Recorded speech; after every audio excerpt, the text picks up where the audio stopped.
anak melihat di depan mata mereka sendiri gitu.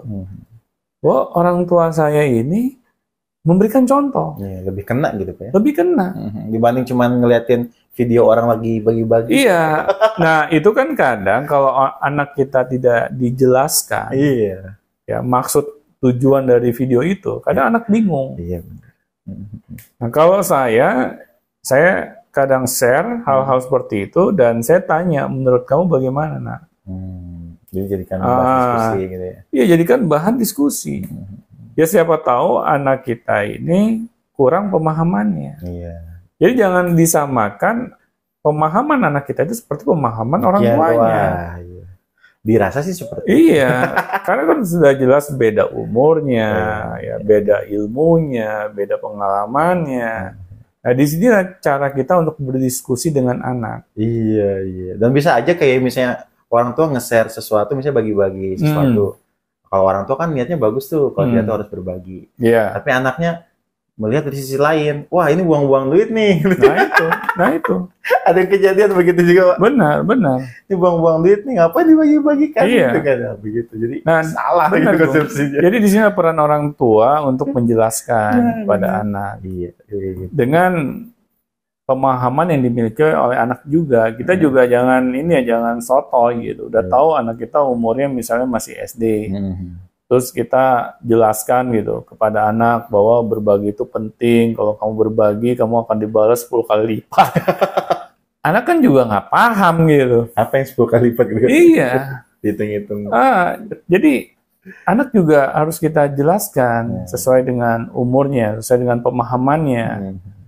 Jadi hal yang simpel saja yang orang tua lakukan itu lebih mengena gitu kepada diri si anak gitu.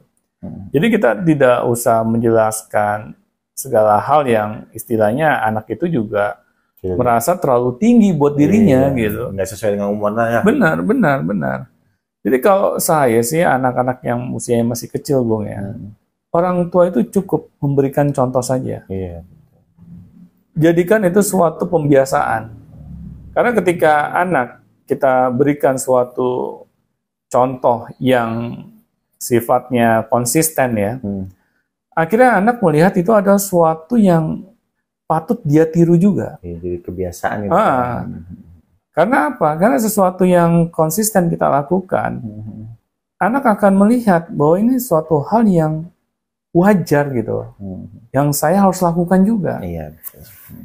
Tapi kalau kita melakukannya kadang kita dermawan, kadang kita pelit. Iya. Jadi anak juga bingung gitu. Bagaimana saya harus melakukan hal yang saya bisa tiru gitu dari orang tua saya. Kalau orang tua saya saja melakukannya kadang-kadang. Anaknya juga kadang-kadang juga. Benar.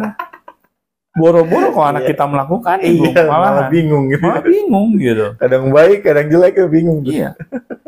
Saya aja gitu Bung ya, kalau misalnya melakukan suatu perilaku ya, yang misalnya kurang berkenan lah, kurang pas gitu. Misalnya saya marah-marah di depan dia, di depan anak saya. Ya saya akan jelaskan gitu, mengapa saya marah-marah. Karena kadang anak belum tahu kan, alasan dibalik kita marah-marah itu. Kita juga sulit Bung kalau selalu menjaga perilaku kita tuh bak malaikat gitu. Iya, baik terus. Oh, baik terus di depan anak kita. Susah. Jadi kita yang ketekan dari orang tua. Benar. Kita akan kayak robot gitu. Iya, benar. Kadang kita melakukan 1-2 kesalahan sih wajar gitu. Iya. Maka kita akui di depan anak kita. Dan kita jelaskan ya, Kita jelaskan. Jadi jangan istilahnya mentang-mentang anak kita masih kecil gitu, kita pikir anak kita nggak tahu apa-apa. Padahal kita sedang kayak menanam benih gitu di dalam diri si anak. Kalau kita sedang menanam benih gitu, kan benih itu harus kita rawat kan, agar tumbuh besar menjadi sesuatu yang kita harapkan gitu. Nah, tetapi kalau kita tidak sadar akan hal itu, ya sudah, kita tanam benih itu, tetapi kita biarkan saja. Akhirnya karena benih itu tidak kita rawat, ya sudah bisa dipastikan kita tidak dapat manfaatnya gitu dari benih yang kita tanam itu.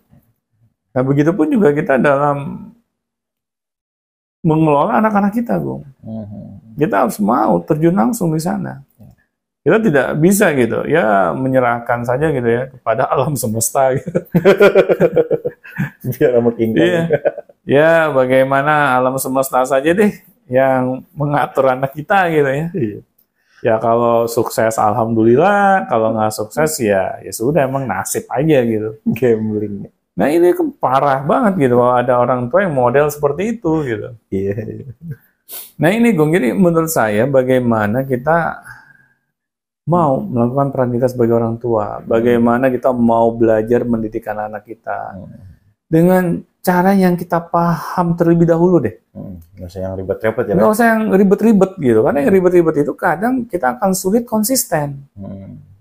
Lebih baik misalnya kita tahu nih, kalau kita ingin memiliki anak yang rajin, ya sudah, saya harus menjadi orang tua yang rajin dulu. Nah, simple ya. Simple. Misalnya ada piring kotor, ya kita bawa ke belakang. Atau ada sampah di lantai, kita pungut. Terus kita buang ke tempat sampah. Hal-hal yang simple seperti itu saja, yang kadang kita suka meremehkan, itu akan mengenal kepada diri anak kita.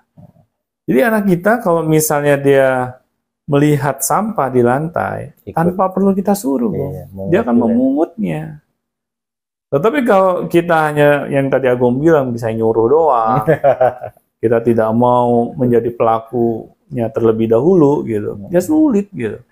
Anak kita akan meniru apa yang kita lakukan, karena nggak ada yang ditiru gitu. Dan apalagi kalau sekarang kan banyak yang fenomena-fenomena kejadian-kejadian anak nakal gitu, bullying, benar. Gitu berarti ya orang tuanya pada kemana tuh? Benar. Kalau bullying memang banyak faktor juga. Iya, banyak faktor. Pertama memang orang tua di rumah ya mungkin anak melihat figur orang tua yang kasar misalnya. Orang tua yang sukanya marah-marah. Akhirnya anak udah nggak bisa lagi gitu ya mengendalikan dirinya, ya sudah, mana aja gitu. Dia melakukannya ya kepada sekelilingnya gitu. Dia terapkan tuh apa yang dia lihat di rumah. Karena ini sudah banyak Gung yang saya lihat langsung ya, anak-anak yang memiliki perilaku kasar, yang aneh-aneh. Itu saya bisa jamin 100% meniru orang tuanya. Jadi ini bukan suatu hal yang wow baru ditemukan, enggak. Ini sudah saya lihat dari zaman dahulu kala gitu. Saya melihat teman saya misalnya, kok dia punya sifat yang sadis gitu ya, yang raja tega gitu. Ternyata pas saya lihat bagaimana dia diperlakukan oleh orang tuanya di rumah, itu juga sama, sadis dan raja tega juga.